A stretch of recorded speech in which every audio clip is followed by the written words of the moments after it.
Humans of the cardboard, welcome back to Just Nuts, guys. We've got some really sweet news coming out today. We have a new counter trap to the game of Yu-Gi-Oh! In Power of the Elements. That'll be the next core set after Dimension Force. And then we have like 7 new, kind of just mini reveals for V-Jump promos that are going to be upcoming. We don't get the V-Jump promos, but some of them have been really nasty. You know, even fairly recently, Diviner of the Herald was a V-Jump promo. We know how insane that card is. There's been other stuff as well, but definitely it's particularly interesting. We'll get to those in a second, but let's start out with our counter trap here. We have this guy. This is Dragon King's Aura. Really cool art. This kind of, is this not Utopia? So it looks just looks like Utopia to me, or one of maybe Utopia F-Zero. I can't remember which one that looks like. But anyway, this is a counter trap. Don't see a lot of these be good in modern day Yu-Gi-Oh! We really haven't seen anything that truly on a just pure generic basis, like Eclipse the Solemns, Judgment, and Strike have honestly still remained the best generic counter traps in the game. Okay, you can only activate this card, a card with this card's name once per turn. When your opponent activates the effect of a monster on the field, negate that activation, and if you do, destroy that card. Okay. Then you can apply the following. Banish one monster from your hand, and if you do, special summon the monster that was destroyed by this effect and sent to the graveyard to your field, but its effects are negated. Okay, so not only is this just pretty much Solemn Strike, you can't negate the summons of cards, but you can activate monsters that activate their effects on the field. That's another thing too, it has to be on the field, so we're not able to negate Nib, Ash, any of the cards I activate in hand, Eldritch in hand, Eldritch in grave, any of that stuff, which is unfortunate, but still being able to just negate anything on field is like the primary one. That one's going to come up more than the others. The others would be nice coverage, but I get it. There has to be some restriction here, and that seems to be it, is that it is restricted to just monsters on the field. Then for the bonus effect, it's pretty solid. Depending on the situation, that could be really huge. Now, the monster is negated, so it's not like you can negate a Baronne de Fleur playing into a board and then revive it and then have another negate on your field or anything, or negate a DPE and revive a DPE, and now you just have a live DPE on your field. You get the bodies, but you just don't get the effects, which is cool. The only other thing I have a problem with on this last effect is this. Theoretically, you play counter traps like this in a trap heavier deck, and those decks tend to be not super heavy on monsters, not even super heavy on hand traps a lot of the time. And so the problem with this card I could see, with at least with that second effect, it's not even a full-on problem. It's just the situation that how often are you even going to have an extra monster you feel totally fine with banishing? That's really going to be the question, because if you're playing with this card, you have to have a monster you don't really mind, or you can at least see the trade-off in to get that bonus effect. But if not, you're just meh. So I look at stuff like Sub-Terrors. That's a deck that can absolutely struggle with, amassing game. But this is not only a really good disruption card, but also potentially taking a big body from your opponent's graveyard to then be able to apply pressure with, which can be cool. And the deck plays a decent amount of monsters. If you draw extra Sub-Terror cards, they can be easily banished off of this, not a problem. You don't really want to be banishing Fiendus, but could be a situation as well. So that's really the one thing, is just based off of most decks, how they're built, that would be wanting to play this card. I just wonder if that needing that monster in hand would be just kind of a tall ask based on how those decks are designed. But yeah, all in all, it's a pretty good generic counter trap. We'll see if it actually gets play. Maybe it'll take a specific deck like Sub-Terror that is very slow. It doesn't put a lot of offensive pressure on the field, but this card lets you disrupt and then take offensive pressure into your own hands again as well. That'll definitely be something to look at. Next up here, let's move to these OCG V-Jump promo. So this is one that's coming up. This is the Pharaonic Legend Pack. It's 3 new promo cards that can be obtained by subscribers of the V-Jump magazine by paying 700 yen in fees and filling a form.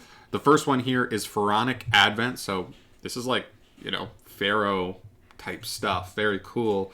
Dark, don't know the type, but it's a level 8 and it's dark, so it looks really clean. It almost looks like the same artwork of all those monsters that if they deal your opponent the final blow, they lose the match, not just the game. That's what he kind of reminds me of right now, but we'll obviously see what he ends up doing all in all. Next up is Gravekeeper's Engraving. We just saw from Ishizu's new support cards that that one of her new trap cards has Gravekeeper in the name and actually searches Gravekeeper monsters, I believe. And so this card is pretty interesting that this could have synergy there. I like that we're getting like inadvertent other support, but like it also can end up helping Gravekeepers. That feels pretty cool. I like it. We'll see what it ends up doing. I also love the artwork. The artwork on all of these looks really sick. Really cool. And the final one here is Apophis, the deity of the swamp. This is a continuous trap. I assume this will be a trap monster. This is like straight up like what's Merrick's Odeon? I think Odeon was the name of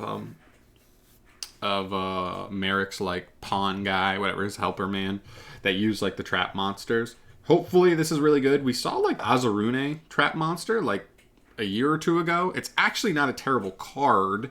Maybe we just need a full-on arc, like enough of them to like actually be able to function as a deck. But we'll see. Maybe this card will help push that forward. Then we move to the next wave here, which is 3 new cards from Yu-Gi-Oh! GX, including 2 ace monsters people have wanted for years. That's really crazy. The first one is Daidara Bachi, a yokai-type monster. Looks like this guy up here, I guess, would probably be that. Used by Misawa Daichi, so I believe that's Bastion Masawa uses this guy. In a tag duel with Tenjoin Asuka. I don't know that. Against Amon Garam and Johan Anderson. So I guess against Jesse Anderson and whoever Amon Garam is. This is, I don't even know what this is from, but okay.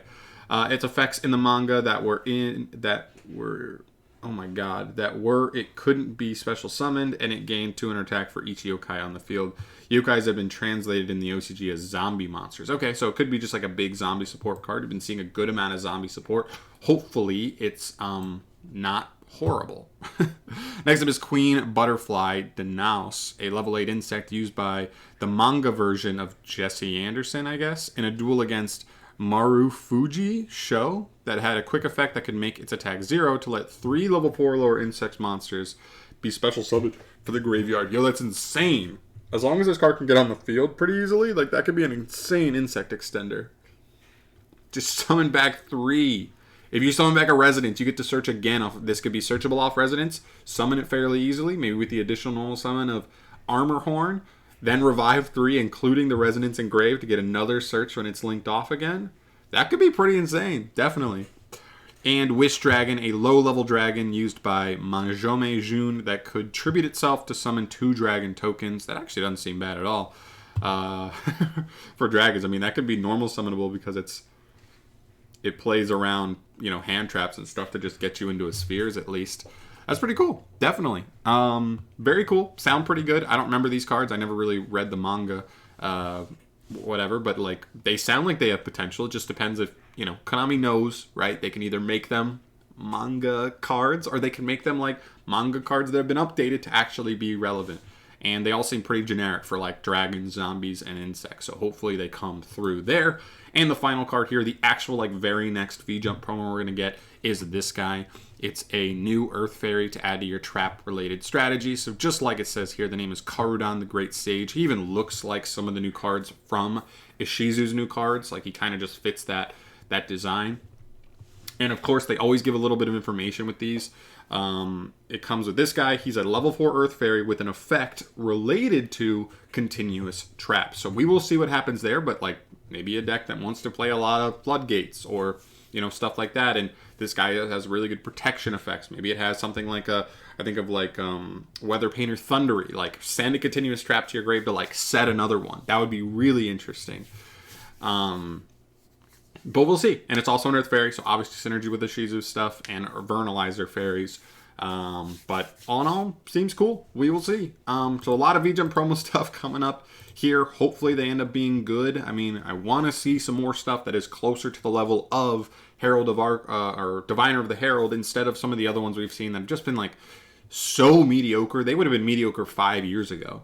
Right? Like, I want to see some stuff that actually does. I get it's V-Jump, so, like, you don't want it to have, like, a cost wall and it's really hard to get in the OCG, but at some point, like, you have to make these desirable. Otherwise, like, there's no reason to get them. So, there you go. All in all, that's what I got today. Thank you so much for watching. As always, let me know your thoughts down below, not only on the new counter trap here, but what you want to see these 7 other V-Jump promos end up being. We'll get them imported at some point. Hopefully it's sooner rather than later, but just hopefully some of them are like decent. That's what I want. It's just some decent V-Jump promos.